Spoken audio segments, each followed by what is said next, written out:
Thank you for watching this video. We would like to start off with a quick thank you to our annual sponsors. Our gold level sponsors, Geronimo Properties, Northmark, AEI Consultants, and EBI Consulting. Our silver level sponsors, St. James Real Estate Advisors and May Property Management. We would also like to mention our charitable partner for 2022, New View Communities, a CDC organization promoting affordable housing in central Massachusetts. To find out how you can become a sponsor of the New England CCIM chapter or to learn more about New View Communities, please feel free to visit our websites. There will be links in the description below. Greetings on behalf of the New England CCIM chapter. I'm Michael Chase, chapter president for 2022. Today is the 9th video for 2022 in our CRE Expert Series, and we are very pleased to be joined by Wendy O'Malley, Vice President and PACE Program Manager for MassDevelopment. Wendy joins us today to talk about the Commercial Property Assessed Clean Energy, or CPACE, and we are very pleased to have her with us today.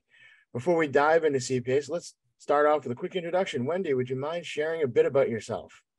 Sure. I'm Wendy Lee O'Malley. I actually originally hail from the Boston, Massachusetts area. I am Senior Vice President of the Green Finance Department at MassDevelopment and PACE Program Director. Great, thank you. So let's start from the beginning. What is CPACE? Oh, CPACE is a new program here in Massachusetts. We like to actually call it PACE Massachusetts. And it's a new program in the Commonwealth that allows energy efficiency and renewable energy improvements to be financed in those properties. It enables owners to install more comprehensive energy upgrades because they can borrow 100% of the funds needed for the cost to install those projects. And they have up to 20 years to repay them, Michael. And because these projects support sustainable carbon reduction goals, it promotes not only economic development, but sustainable development. Excellent. Well, the MassDevelopment website has a great page summarizing the program, and we will provide a link in the description below. The site lists communities that have adopted the program. How many communities are participating at this point? We have up to 57 municipalities now that have opted into the program across the Commonwealth. They're all over the state. They contain a variety of commercial industrial properties, both large and small, and they have recognized that PACE really helps support future plans that they may have for climate action. And if a developer happens to be working in an area or community that's not currently enrolled in the PACE Massachusetts, is there a way to get them added? Oh, yeah. Having an identified owner with a project in a community really helps speed out the process in terms of getting PACE adopted. So we encourage developers or other interested parties to contact MassDevelopment to discuss their project. We can facilitate the opt-in process. We can start it if it hasn't already been started, but likely we're already talking to that municipality. So allowing us to identify their project can make that authorization quicker. How long is the process normally to get an authorization for a community to be enrolled? Oh, it can vary, Michael. Sometimes it can be as quick as a month because it does need a formal vote by the City Council, the Board of Selectmen. But sometimes it takes a little longer. Each municipal government's a little different. And you mentioned that PACE financing can be used for energy improvements in a building. And I've heard that in some cases, this could include items such as windows for certain properties. What other improvements can be financed with PACE that might be surprising for developers to hear?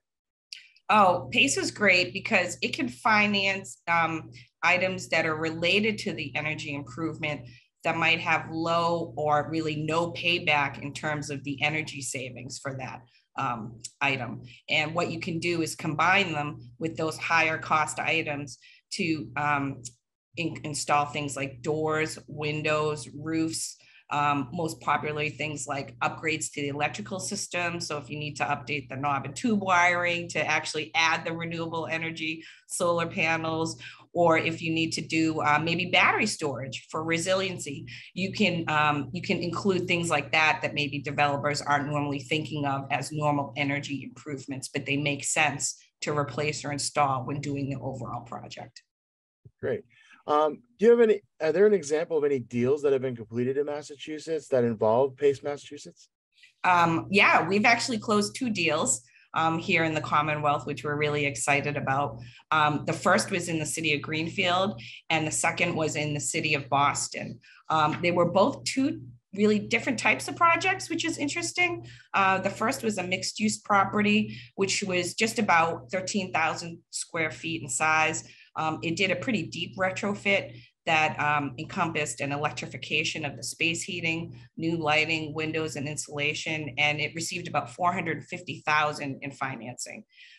It was unique because it allowed the owner to consolidate outstanding bridge financing and private loans that they initially took out, and they retroactively refinanced the cost of just the energy improvements into the PACE deal after the building was renovated fully. And they did that into a fixed 20-year repayment structure. So that was really great for them.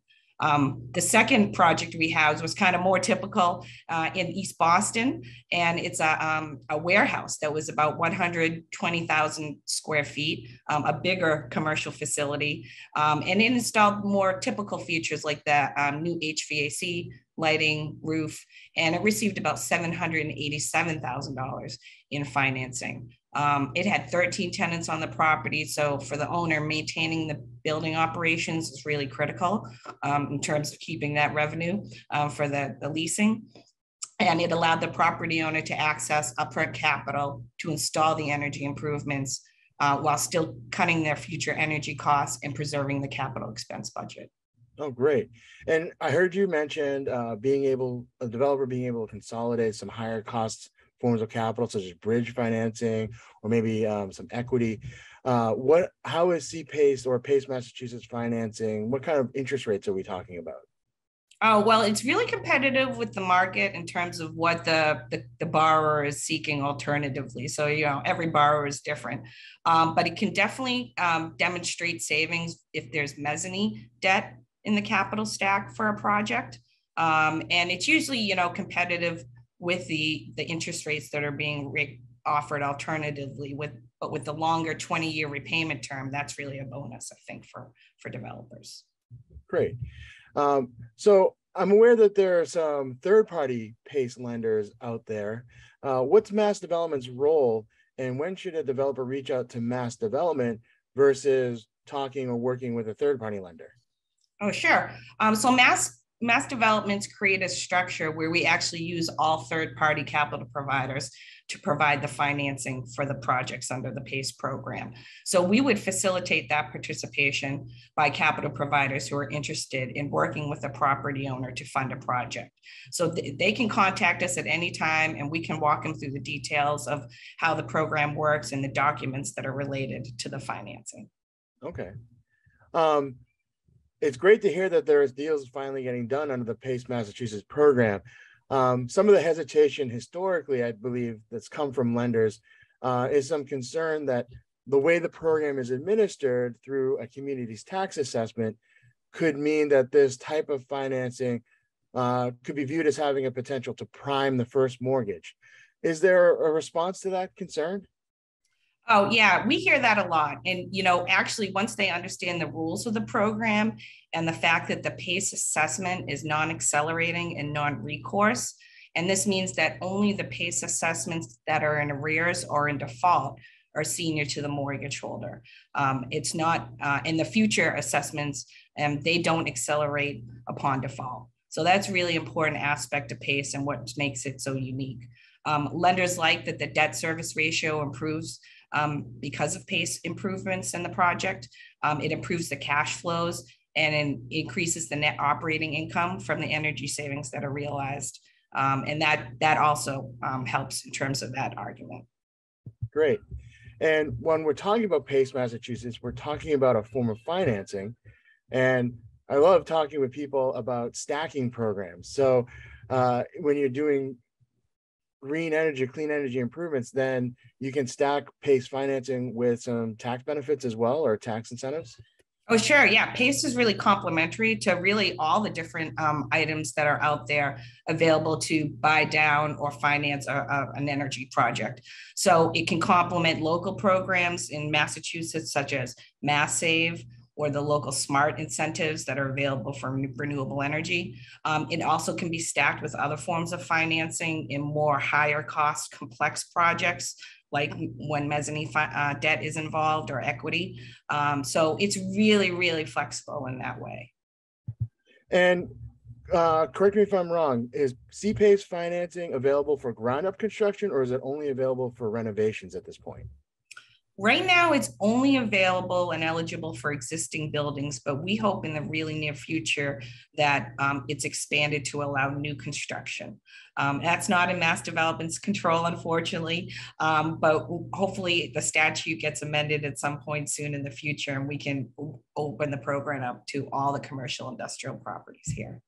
Great. Are there any other expected changes that are potentially coming down the line or on the horizon? Well, you know, we're really ramping up efforts here at the MassDevelopment team in terms of reaching out to more municipalities and developers. We've been open just under 2 years, and we really, you know, during the pandemic, we did kind of more softer launch, wanted to get our feet wet.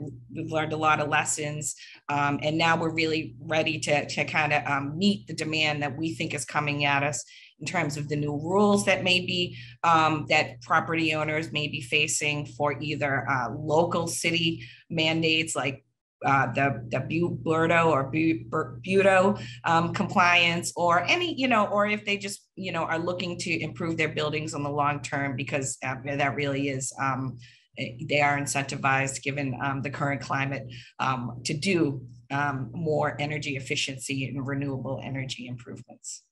Excellent. Yeah, you mentioned BERDO for Boston, BEUDO for Cambridge, the kind of the net zero by 2050 initiatives and the reporting requirements for commercial property owners to get their buildings to consistently improve over the next 30 years. So I imagine they're going to have to make some energy improvements to those facilities if they want to meet those net zero goals, and PACE Massachusetts financing could be a way to accomplish that.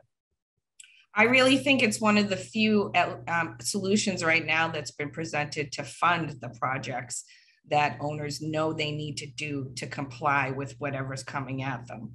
And so financing is going to be really important, and financing that doesn't add additional debt the way more alternative traditional financing does when owners are seeking funding for these types of improvements. So that's where I think PACE really is going to be key in offering a longer term. Is there a deal size range, minimum or maximum, for PACE Massachusetts financing? You know, because PACE does involve an assessment, and it does involve a few different entities, it makes sense for projects that are above 250,000 in total cost for financing. But, you know, that's not a hard and fast number. We'll work with any owner developer if they have a worthwhile project and talk them through the different details, the pros and cons, and, you know, see if we can qualify them if it's lower than that. There is no maximum. So as long as they can find savings to pay for the cost of the improvements over the term of the financing, you know, we can consider it under an application. Excellent. Any additional parting thoughts? You know, I just am looking forward to, I think, what is going to be a wave of great projects coming towards us for financing. We've been contacted by many different entities around the state who are preparing their projects and applications and looking at the new rules and trying to adapt it. And also facing the new challenges that have come to us, you know, with the recent inflation increase, as well as, you know, the ongoing pandemic you know, challenges. So I think, you know, at least PACE offers one great solution. And I'm looking forward to helping property owners across the Commonwealth with their energy challenges. Excellent. Is there anything that groups like the New England CCIM chapter can be doing to help support this program and people like yourself?